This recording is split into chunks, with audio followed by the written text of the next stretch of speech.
Hi guys, నా పేరు Imran and you're watching insta data labs YouTube channel. Guys, ఈ వీడియోలో మనం how to find the employee tenure by using DAX. So ఇది ఈ మధ్య ఏంటంటే కామన్గా అడిగే క్వశ్చన్ అండి. ఎందుకంటే నా సబ్స్క్రైబర్స్ కానీ నాకు పంపిస్తుంటారు, ఈమెయిల్స్ చేస్తుంటారు, కొంతమంది అడుగుతుంటారు. So how to find employee tenure ఇది ప్రతి ఈజీ అండి, ప్రతి స్ట్రైట్ ఫార్వర్డ్ అది క్వశ్చన్ ఇది. కాకపోతే చిన్న ట్విస్ట్ అయితే ఉంటుంది. ఆ ట్విస్ట్ ఎంతో మనం వీడియో మధ్యలో చూద్దాం, మీకు తెలిసిపోతుంది అనమాట. ఓకే, ఎందుకంటే ఇది ఇంత డైరెక్ట్ క్వశ్చన్ అయితే అడగరు, కొంచెం ట్విస్ట్ ఉంటుంది. ఆ ట్విస్ట్ చూద్దాం మనం. ఓకేనా? యా. సో నేను ఇప్పుడు ఏం చేస్తానంటే మైక్రోసాఫ్ట్ వైట్ బోర్డ్ ఓపెన్ చేశాను మీకు అర్థమవడానికి. ఓకే, ఇది జస్ట్ మన దగ్గర ఉన్న డేటా అండి. ఓకేనా? సో ఈ డేటా ఏముంది, డేటా ఆఫ్ జాయినింగ్ ఉంది. సో ఎంప్లాయ్ అనే పర్సన్ లైక్ 1051 అనే పర్సన్ ఎంప్లాయ్, ఇది ఐడి. అండ్ ఇతను జాయిన్ అయింది 15th July 2021 అండ్ ఎగ్జిట్ అయింది 2024. ఓకే అనుకుందాం. ఓకే, సో మనం ఎట్లా ఫైండ్ అవుట్ చేస్తాం, డిఫరెన్స్ ఎలా అంటే ఎన్ని డేస్ వర్క్ చేసి ఎలా ఫైండ్ అవుట్ చేస్తాం, ఏ రోజైతే ఎగ్జిట్ అయ్యారో exit minus joining. So example 2025లో ఎగ్జిట్ అయితే కనుక అండ్ 2024లో జాయిన్ అయ్యారు. సో మనకి ఎంత 1 year పనిచేశారు. ఓకే, సో ఇది జనరల్గా ఫైండ్ అవుట్ చేసే ప్రాసెస్. ఓకేనా? సో ఇక్కడ చూడండి 17th September 2023 ఇక్కడ ఏంటి ఎగ్జిట్ అవ్వాలి, ఎందుకంటే స్టిల్ వర్కింగ్, తన ఎంప్లాయ్ వర్క్ చేస్తున్నారు. సో అప్పుడు మనకైతే దానికైతే మనం ఇగ్నోర్ చేయాలి కేసు. ఓకేనా? సో చూద్దాం ఎలా ఉంటుందో ఒకసారి మనం పవర్ బై డెస్క్టాప్లో చూస్తే మనకు అర్థమైంది. ఓకేనా? సో పవర్ బై డెస్క్టాప్ అయితే నేను డేటా లోడ్ చేశాను. సో ఇదే ఎంప్లాయ్ డేటా. సో మీకు ఈ డేటా సెట్ కావాలంటే మన కోర్స్ మెంబర్స్కి అయితే ఉందండి ఎక్స్క్లూజివ్గా. చూడండి. యా, ఇక్కడ నేను ఫైండ్ అవుట్ చేసి మనం చేసే ప్రతి వీడియో ఎవ్రీ వీడియో నేను దానికి పీపీఎక్స్ ఫైల్ అండ్ దానికి డేటా సోర్స్ ఫైల్ ఇక్కడ యాడ్ చేస్తున్నాను. సో ఎవరైతే కోర్స్ మెంబర్స్ కారో నాకు ఈమెయిల్ చేయండి, నేను మీకు పంపిస్తాను. ఓకేనా? Yeah, no problem. Yeah, fine, very go. So ఇప్పుడు ఏం చేద్దామంటే మనం ఒక క్యాలిక్యులేట్ కాలం క్రియేట్ చేయాలి, ఎందుకంటే we need to evaluate like each and రో చెక్ చేసుకోవాలి కాబట్టి, like date of exit minus date of joining చేయాలి. సో లెట్స్ క్రియేట్ క్యాలిక్యులేట్ కాలం. ఓకేనా? సో జనరల్గా చేసి తప్పు అంటే చెప్తాను మీకు. ఓకేనా? జనరల్గా జరిగే మిస్టేక్ మీకు చెప్తాను. ఫైన్. ఓకే, సో టెన్యూర్ అని రాస్తున్నాను. Okay, tenure is equal to exit, okay, minus joining. Okay, so ఇలా చేస్తే మనకి చూద్దాం ఏమొస్తుందో. కరెక్ట్గా రావాలి, చూసారా? జనరల్గా చేసి తప్పిది. ఓకేనా? ఎందుకంటే 2 dates మధ్యన మనం ఇట్లా చేస్తే కనుక ఇలానే వస్తుంది. ఎందుకంటే this is the date data type, this is also date data type. ఓకేనా? సో ఎప్పుడైతే మీరు 2 dates మధ్యన ఇట్లా డిఫరెన్స్ చేస్తే మీకు ఇట్లానే వస్తుంది. ఓకేనా? ఇది ఇట్లా వస్తుంది. సో దీని నుంచి మనం ఎలా ఓవర్కమ్ చేయాలంటే, మిమ్మల్ని ఇంటర్వ్యూలో ఈ టైప్ ఆఫ్ క్వశ్చన్స్ అడిగి మిమ్మల్ని కన్ఫ్యూజ్ చేస్తాను. అంటే how good you are at subject అనమాట. సో అండర్స్టాండింగ్ లెవెల్ మీద ఎలా ఉంది, ఎంత హోలిస్టిక్గా థింక్ చేస్తాను అనేది ఇంపార్టెంట్ అనమాట ఇక్కడ. ఓకేనా? సో ఇలా ఎందుకు వస్తుందంటే బికాస్ 2 dates మధ్యన డిఫరెన్స్ చేసి ఇలానే వస్తుంది. ఓకే, సో దానికి మనం ఏం చేస్తామంటే like you can keep as int అని చేసి చూద్దాం ఇంటి వల్ల వద్దాము. ఓకే, చూసారా? ఇంట్ చేస్తే మనకి డిఫరెన్స్ అయితే వచ్చేసింది. అంటే మనం కన్వర్ట్ చేస్తాం, లైక్ దీని నెంబర్ని ఇంటిజర్గా మార్చమని చెప్తున్నా. సో డేట్స్ కాకుండా ఐఎన్టీ అని రాస్తామని కన్వర్ట్ అయిపోయింది. Fine, that is fine, convert అయిపోయింది. బట్ స్టిల్ ఏమవుతుంది చూడండి, ఇక్కడ ఎవరైతే ఎగ్జిట్ ఉన్నారో ఇందాక చెప్పా కదా. సో ఇక్కడ ఎగ్జిట్ అదే ఇంకా ఎవరైతే ఎగ్జిట్ అవ్వలేదు స్టిల్ వర్కింగ్, సో వీళ్ళందరూ ఎగ్జిట్ అయిన డేటా పర్ఫెక్ట్గా వస్తుంది. బట్ ఎవరైతే ఎగ్జిట్ కాలేదు సో వాళ్ళకి మైనస్ అని వస్తుంది. ఎందుకంటే మైనసే కదా, దీని exit minus joining, so minus data చూపిస్తుంది. ఓకే, అంటే దీని ఇంకా that still working and meaning. Okay, so దీన్ని మనం ఎలా how to overcome these things. Okay, so data కూడా చూడండి మీకు ప్రాపర్గా రావట్లేదు అంతా. సో ఇంతవరకు ప్రాపర్గా వస్తుంది, ఎవరైతే వర్కింగ్ చేస్తున్నారో ఆ డేటా ప్రాపర్గా రావట్లేదు. Let's handle these things. Okay, so దానికి మనం ఏంటంటే ఇలా చేయకూడదు, మనకి డేట్ డిఫ్ అనే ఫంక్షన్ ఉంది. ఓకేనా?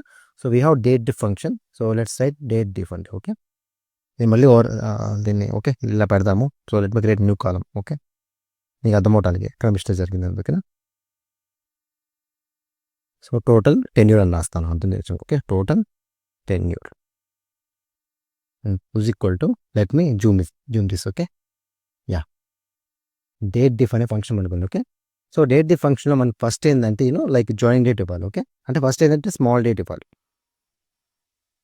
Okay, employee joining date. Okay, next date ఏంటంటే మనకి ఎగ్జిట్ డేట్, ఎగ్జిట్ ఎప్పుడు అయ్యారో ఎగ్జిట్ డేట్ ఇవ్వాలి. ఓకేనా? Exit date. ఓకే, దాని తర్వాత ఇంటర్వెల్ ఉంటుందండి. ఓకే, ఇంటర్వెల్ ఏంటంటే మనకి లైక్ డేనా, అవరా, మినిట్సా, మంత్సా, ఎన్ని డేస్ అనేది. ఓకే, సో మనకి డిఫాల్ట్గా డేస్ చూపించింది ఇందాక టెన్యూర్లో, కానీ మనకి ఇక్కడ ఎన్ని ఫీచర్స్ ఉన్నాయి. లైక్ ఎగ్జాంపుల్ ఎన్ని ఇయర్స్ చేశారు, లైక్ ఎన్ని మంత్స్ చేశారు, ఎన్ని మినిట్స్ వర్క్ చేశారు, ఎన్ని సెకండ్స్, ఎన్ని వీక్స్, సో ఇంత ఇంటర్వెల్స్ మనకు లెట్ మీ టేక్ డే అనమాట as of now. Okay, so add చేశాను, క్లియర్ ఎంటర్ చేశాను. సో చూడండి మనకి క్లియర్గా వచ్చేసింది. సో స్టిల్ మనకు వచ్చేసింది, but still there is a issue. Still చూద్దాం. చూడండి ఇక్కడ ఏమవుతుంది, ఇందాక మనకు మైనస్ వచ్చింది, బట్ స్టిల్ ఆ మైనస్ అయితే మనం ఓవర్కమ్ చేసాం.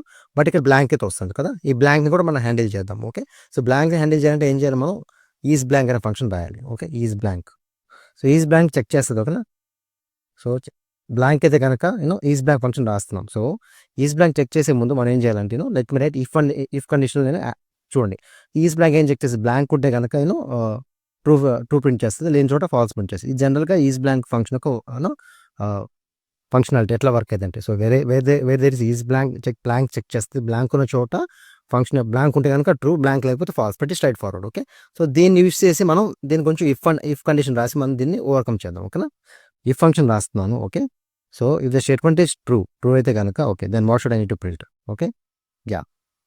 సో ఇట్లా కాకుండా కొంచెం మోడిఫై చేద్దాం. Okay. Let me okay do this thing. దీన్ని కొంచెం మార్చేద్దాం. ఎందుకంటే మనం బ్లాంక్‌ని హ్యాండిల్ చేయాలి కాబట్టి బ్లాంక్ మనకి దీంట్లో వస్తుంది కాబట్టి లెట్ మీ కొంచెం మారుస్తాను. ఓకే. ఈస్ బ్లాంక్ ఆఫ్ మనకి బ్లాంక్ ఎక్కడ వస్తుంది? ఎగ్జిట్‌లో వస్తుంది కదా!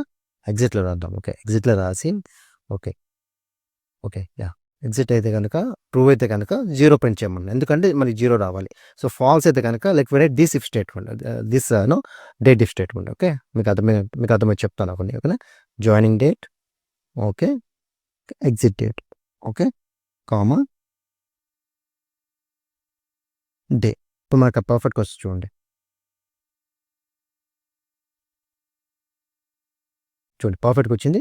సో మనకి ఎక్కడైతే బ్లాంక్ ఉందో ఇక్కడ ఏం చెప్తున్నామంటే బ్లాంక్ ఉన్న చోట అంటే ఎగ్జిట్‌లో మనకి బ్లాంక్ వచ్చే ఛాన్స్ ఉంది కాబట్టి ఎక్కడైతే బ్లాంక్ ఉందో 0 ప్రింట్ చేయమంటున్నాం. బ్లాంక్ లేని చోట ఇది ఈ ఈ ఎక్స్‌ప్రెషన్ ఎగ్జిక్యూట్ చేయమని చెప్తున్నాం. చూడండి సింపుల్. సో బ్లాంక్ ఉన్న చోట మనకి 0 బ్లాంక్ ఎక్కడ వస్తది? ఇప్పుడైతే డేట్ ఆఫ్ ఎగ్జిట్ లేని చోట మనకి బ్లాంక్. సో బ్లాంక్ ఉన్న చోట మనకి 0తో రీప్లేస్ చేస్తాం. సో ఇలా హ్యాండిల్ చేయాలన్నమాట. ఇది ఇట్లాంటి ట్విస్ట్స్ అయితే మనకు ఉంటాయన్నమాట. ఓకేనా. సో స్టిల్ డేస్ కాదు మన ఇయర్స్ కూడా పెట్టుకోవచ్చు. చూడండి ఇయర్స్. ఓకే. ఇయర్. సో చూడండి ఎన్ని ఇయర్స్ వర్క్ చేశారని కూడా ఉంటుంది మనకి చూడండి. ఓకే. సో ఇలా హ్యాండిల్ చేసుకోవాలన్నమాట. ఓకేనా. చూడండి ఇట్లా ఇయర్స్ కూడా ఉంటుంది. అండ్ నెక్స్ట్ మంత్స్ కూడా ఉంటుంది. ఎన్ని మంత్స్ చేశారని కూడా మనం చేసుకోవచ్చు. ఓకే. సో ఎన్ని మంత్స్ చేశారు. సో ఎక్కడైతే స్టిల్ వర్కింగ్ ఎంప్లాయ్‌కి చూడండి 0 వస్తుంది. సో ఇట్లా మనం చేసుకోవాలి. మీకు అర్థమైందా? అక్కడ మనకి ఇప్పుడు ఏం అర్థం అవ్వాలి? ఈస్ బ్లాంక్ అర్థం కావాలి. బ్లాంక్ ఎక్కడ వస్తుందంటే డేట్ ఆఫ్ ఎగ్జిట్‌లో వస్తుంది కాబట్టి నేను ఫస్ట్ ఇది రాశాను. ఓకే. ఇది గనుక బ్లాంక్ ఉంటే కనుక 0 ప్రింట్ చేయండి. బ్లాంక్ లేని చోట అంటే ఎక్కడైతే ఫాల్స్ ఉందో నాకు ఈ డేట్ డిఫ్ అనేది ఎగ్జిక్యూట్ చేయమని చెప్తున్నాను. ఓకే. స్టిల్ మీకు ఇంకో డౌట్ రావచ్చు. ఎగ్జాంపుల్ మనకి ఇట్లా ఎందుకునో లైక్ 0 ఎందుకు ఇంకోటి ప్రింట్ చేయొచ్చు కదా! అంటే let's print like example still working అని చేద్దాం. ఓకేనా. సో ఎన్ని అని రాస్తాను. నాట్ అప్లికబుల్ అంటే వీళ్ళు నాట్ అప్లికబుల్ లేకపోతే వర్కింగ్ అని రాద్దాం. ఓకే. వర్కింగ్ అంటే వాళ్ళు ఇంకా ఎంప్లాయీసే. వర్కింగ్ అని రాస్తాను. ఓకే. సో వర్కింగ్ అని రాసి నేనేం చేస్తానంటే ఇప్పుడు ఎగ్జిక్యూట్ చేస్తాను. సో ఖచ్చితంగా మనకి ఎర్రర్ వస్తుంది చూడండి. సో ఎందుకంటే మనకి డేటా టైప్ అనేది మిస్ మ్యాచ్ అవుతుంది. ఎందుకంటే డేట్ డిఫ్ అనేది మనకి నంబర్ ఎక్స్పెక్ట్ చేస్తుంది. ఇక్కడ మనం స్ట్రింగ్ ఇచ్చాం. సో దీన్ని ఏం చేయాలంటే మనం ఫార్మాట్ చేద్దాం. ఓకేనా. లిటిల్ బిట్ ఫార్మాట్ చేస్తే మనకి క్లియర్‌గా అర్థమైంది. ఓకే. ఇంత డెప్త్ అయితే వెళ్ళదు. బట్ మీకు చెప్తున్నా అర్థమవ్వడానికి ఐయామ్ జస్ట్ ఎక్స్‌ప్లెయినింగ్ అండి. Okay. Things how I going to okay. ఇంత డెప్త్ అయితే మీకు ఉండదు. మీరేం ఇదవ్వకండి. But I'm just explaining the things how it's going to work అనమాట. ఓకే. సో ఫార్మాట్ దీనికి యాహ్! కామా జస్ట్ ఏంటంటే నేను ఇట్లా కన్వర్ట్ చేస్తాను 0తో that's it. Okay. Let me close this. ఇక్కడ ఎగ్జిక్యూట్ చేయాలా? Let me remove this one. Fine. చూడండి. సో ఎక్కడైతే బ్లాంక్ 0 ఉందో ఫర్ ఎగ్జాంపుల్ దాన్ని మనం ఇప్పుడు ఏం చేస్తున్నామంటే వాళ్ళు స్టిల్ వర్కింగ్ అనమాట. ఓకే. ఇలా కూడా మనం డిఫరెంట్ వేస్‌కి మనం చేయొచ్చు అనమాట. ఓకే. సో చూడండి ఫస్ట్ మనం ఎలా చేసామో సింపుల్ మళ్ళీ ఫస్ట్‌కి వస్తాను. సో జనరల్‌గా ఎగ్జిట్ మైనస్ జాయినింగ్ అంటారు. సో జనరల్‌గా అందరూ చేసే తప్పేందంటే ఇట్లా 2 డేట్స్‌ని డిఫర్ చేస్తారు. అంటే బిగినర్స్ అండి. ఓకేనా. సో బిగినర్స్ వాళ్ళు చేసే తప్పులు చెప్తాను. ఓకేనా. సో ఇది ఎప్పుడైనా గుర్తుపెట్టుకొని 2 డేట్స్‌ని ఎప్పుడు చేయకూడదు. You should use date diff అనమాట. So by time being I can able to convert this to ఇంట్‌తో కన్వర్ట్ చేస్తే గనక అవుతది. బట్ స్టిల్ మనకు కావాల్సిన రిక్వైర్మెంట్ చేయలేకపోతున్నాం చూడండి. ఎందుకంటే సో ఎవరైతే ఎగ్జిట్ కాని ఎంప్లాయీస్ ఉన్నారో అక్కడ మనకేంటంటే ఇట్లా మైనస్ వస్తున్నాయి. ఇలా రాకూడదు. వెంటనే ఇంటర్వ్యూ ఏందంటే దాని కొంచెం ట్విస్ట్ చేసి మీకు ఇట్లా అడుగుతారు. ఓకే. యాక్చువల్‌గా ఇలా కాదుగా చేసేది డేట్ డిఫ్ ఫంక్షన్ ఉంటుంది కదండీ. యెస్ డేట్ డిఫ్ అని చెప్తాం. సో డేట్ డిఫ్‌లో నెక్స్ట్ ఇక్కడ నుంచి మీ కాంప్లెక్సిటీ స్టార్ట్ అయిపోద్దనమాట. ఓకే. సో ఓకే బ్లాంక్‌ని ఎలా హ్యాండిల్ చేస్తావు? ఈస్ బ్లాంక్ చేస్తావు. సో ఈస్ బ్లాంక్ దేని మీద అప్లై చేస్తావు? డేట్ ఆఫ్ ఎగ్జిట్‌లో అప్లై చేయాలి. ఎందుకంటే ఇక్కడే 0 వచ్చే ఛాన్స్ ఉంది కాబట్టి బ్లాంక్ వచ్చే ఛాన్స్ ఉంది కాబట్టి 0తో హ్యాండిల్ చేస్తాం. ఓకే. 0 హ్యాండిల్ చేసాక 0నా ఇంకేదైనా చేయొచ్చు అంటే we can able to handle like this అనమాట. ఇట్లా మనకి డిఫరెంట్ లెవెల్ ఆఫ్ కాంప్లెక్సిటీ అయితే ఉంటాయన్నమాట. మీకు ఇది చిన్నగా అనిపించొచ్చు. బట్ స్టిల్ ఇంటర్వ్యూలో అయితే మనకి అట్లా అనిపించదండి. ఎందుకంటే ఇంటర్వ్యూలో మనకి డిఫరెంట్‌గా ఉంటది సైకాలజీ అదంతా. ఆ టైంలో మనకి ఏమైనా స్ట్రైక్ అవుట్ అవ్వాలంటే కొంచెం కష్టంగా ఉంటది. But when you keep on practising అనమాట మీకు అంత ఈజీగా మీరు క్రాక్ చేయొచ్చనమాట. Okay. Once again thank you for watching the video.